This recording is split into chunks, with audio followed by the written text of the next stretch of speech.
శివాయ. Welcome back to our channel. Title చూసే ఉంటారు కదండి. కోరికలు తొందరగా తీరాలంటే ఈ విధంగా చేసినట్లయితే మీ కోరికలు అయితే తొందరగా తీరుతాయి. అదేంటి అనేది ఈ వీడియోలో చూద్దాము. ముందుగా అయితే వీడియోని చివరి వరకు చూసి దయచేసి లైక్ చేయండి. మీరు లైక్ చేయడం వల్ల ఈ వీడియోలు మరికొందరికి వెళ్తాయి కాబట్టి దయచేసి లైక్ చేయండి. ఈ కోరికలు అనేవి మనం పెట్టుకుంటాం. నాకు ఒక ఇల్లు కావాలనో, లేదంటే ఒక ఉద్యోగం రావాలనో, ఇవన్నీ కూడా మన కోరికలతో మన జీవితాన్ని గడుపుతూ ఉంటాం. మీకు ఆల్రెడీ కోరికల గురించి మీకు ఒక వీడియో పెట్టడం జరిగింది. అయితే ఇక్కడ ఏంటంటే అదే స్వామిని పూజిస్తే కోరికలు తీరుతాయని అనుకుంటారు ఎవరైనా సరే. కానీ అండి, మన కోరికలు తీరాలి అంటే గనక అమ్మను వేడాలండి. అమ్మను వేడిన తర్వాత ఆ స్వామిని వేడితే మీరు అనుకున్న కోరికలు తొందరగా తీరుతాయి. అది మాత్రం నేను ఖచ్చితంగా నమ్మగలను. అలాగే నేను బల్లగుద్ది చెప్పగలను. ఎందుకంటే నేను అది పాటిస్తాను కాబట్టి మీకు కూడా ఆ విషయాన్ని మీతో పంచుకుందామని అనుకుంటున్నాను. ఆల్రెడీ మీకు మన ఛానల్లో అంటే ఫస్ట్ నుండి ఫాలో అయ్యే వారికి మధ్యలో చెప్తూ ఉంటున్నాను. కానీ మళ్ళీ ప్రత్యేకంగా ఈ వీడియో ద్వారాగా అమ్మ గురించి చెప్దామని అనుకుంటున్నాను. ఆ అమ్మ ఎవరో కాదండి, జగన్మాత లలితాదేవి కావచ్చు, లేదంటే పార్వతీదేవి కావచ్చు, సరస్వతీదేవి కావచ్చు, లక్ష్మీదేవి కావచ్చు, అనేక రూపాల్లో అమ్మ మనకు దర్శనం ఇస్తుంది.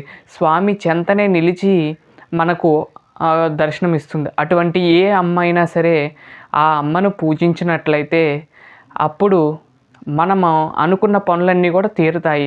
అమ్మను పూజించి ఇద్దరిని పూజించాలండి. మళ్ళీ అమ్మవారిని పూజిస్తాను, అమ్మవారిని ధ్యానిస్తాను ఉండకూడదు. అమ్మతో పాటు అయ్య అమ్మ ఇద్దరిని పూజ చేసినట్లయితే మన కోరికలు అతి శీఘ్రంగా తీరుతాయి. అది నేనే ఒక ఎగ్జాంపుల్ అండి. నేను అనుకున్న ఒక పని అమ్మని కోరుకున్నాను. అమ్మ ద్వారాగా స్వామిని చేరుకుని ఆ తర్వాత నా కోరికనైతే నేను తీర్చుకున్నాను. అది ఎలా ఏంటనేది చూద్దాము. అయితే నేను కొన్నాళ్ళ క్రితం ఒక కోరికనైతే కోరానండి. స్వామిని నిత్యం కూడా స్వామివారికి పూజ చేస్తూ ఉంటాను, మీకు అందరికీ తెలుసు. అలాగే ఆ స్వామిని రోజు పూజ చేస్తూ ఆ కోరిక కోరుకుంటూ ఉన్నాను. అది నా ఎన్ని రోజులైనా ఎన్ని నెలలైనా అది అవ్వల. తర్వాత ఒకరోజు మన అమ్మవారు పద్మావతి అమ్మవారిని నేను ఆ కోరికను అమ్మ అని ఒక కన్న తల్లిని ఎలా అడుగుతామో అదేవిధంగా అమ్మని అడిగాను. అమ్మ నిజం చెప్తున్నానండి, అడిగిన ఒక 6 రోజులకే నా కోరిక అనేది తీరింది. అటువంటి శక్తి స్వరూపిణి మాత అమ్మవారు. శ్రీ అంటే అమ్మవారి యొక్క స్వరూపాన్ని మనం అక్కడ ఆరాధించటం వల్ల ఆ స్వామికి నా కోరికను విన్నవించి ఆ బిడ్డను నా బిడ్డ ఆ కోరిక తీర్చమని ఆ అమ్మ ఆ స్వామిని అడిగి నా కోరిక తీర్చింది అనుకుంటాను. అలాగే ఒక మాట అంటే ఒక ఎగ్జాంపుల్ మన ఇంట్లోనే ఉంది. తల్లి తండ్రి ఉన్నారండి. అమ్మకి మనకి ఏమైనా కావాలంటే, ఏమైనా ఒక చాక్లెట్ కావాలో లేదంటే ఒక బుక్ కావాలంటే మనం వెళ్ళి డైరెక్ట్గా నాన్న అడుగుతామండి, ఎప్పుడు అడగం.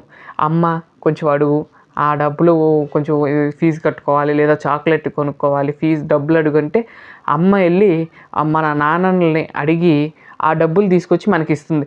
అలాగే అమ్మవారు కూడా అంతేనండి. అమ్మ కూడా కరుణకు ఎక్కువ.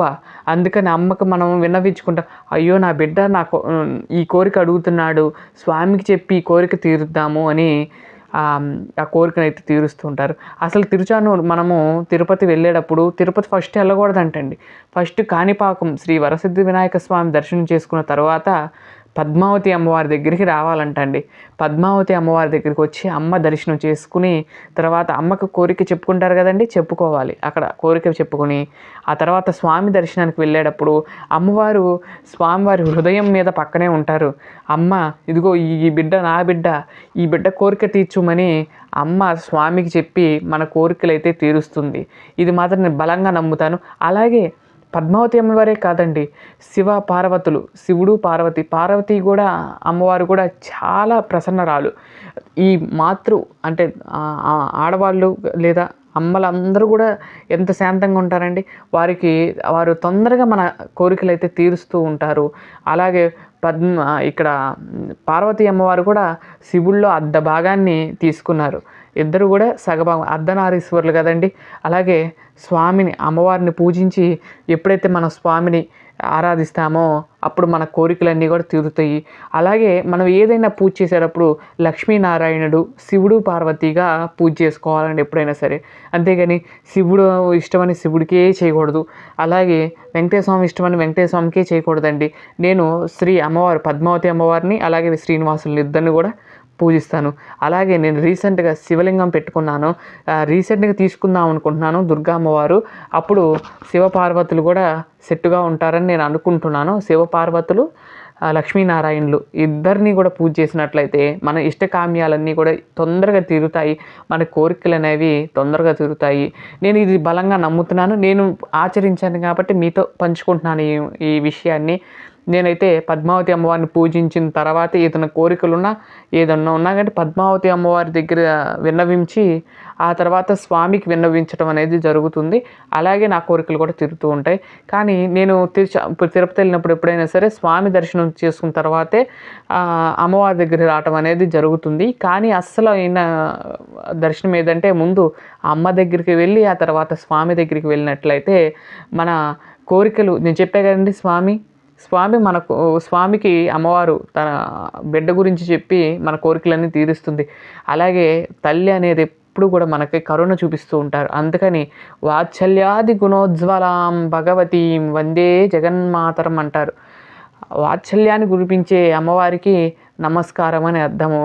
అలానే ఎప్పుడైతే మనం అమ్మని ఆశ్రయిస్తామో మన కోరికలు కూడా ఎప్పుడు తీరుతాయని నేను నమ్ముతాను. మీరు కూడా ఇది ఆచరించి చూడండి. మీరు కూడా అమ్మవారి కృపకు పాత్రలు కాగలరు అని కోరుకుంటున్నా. స్వామి అమ్మవార్లు తర్వాత అమ్మవారు శ్రీనివాసుడు అంటారండి.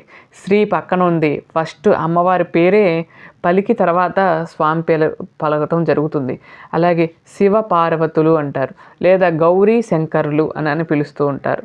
అలాగే లక్ష్మీనారాయణులు అంటారు, లక్ష్మీ గణపతి అంటారు. అలానే అంటే ఫస్ట్ లక్ష్మీదేవి పేరు పలికే స్వామి తన పేరు పలికించుకుంటారు. అటువంటి ముందు పేరు ఇచ్చిన స్వామి అలాగే అమ్మవారిని పూజించి తర్వాత స్వామిని పూజిస్తే అంత ఫలితాన్ని కూడా ఆ స్వామి అమ్మవారికి చెప్పి మనకి ఇప్పిస్తూ ఉంటారు.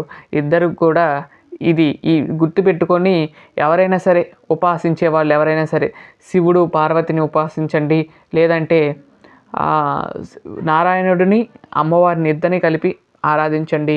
అప్పుడు మన అనుకున్న పనులన్నీ కూడా తీరుతాయి. ఇది కూడా చాలా మంచిదండి. స్వామిని పూజించి అమ్మని పూజిస్తే చాలా మంచిది. ఇది మాత్రం గుర్తుపెట్టుకోండి. ఎప్పుడైనా సరే మీ కోరిక తీరాలంటే అమ్మ దగ్గర వేడుకోండి. ఇదండి ఈరోజు వీడియో. మరొక మంచి వీడియోతో రేపటి వీడియోలో కలుస్తాను. అంతవరకు సెలవు. నమస్కారం. ఓం నమో వెంకటేశాయ. ఓం పద్మావతి దేవ్యే నమః.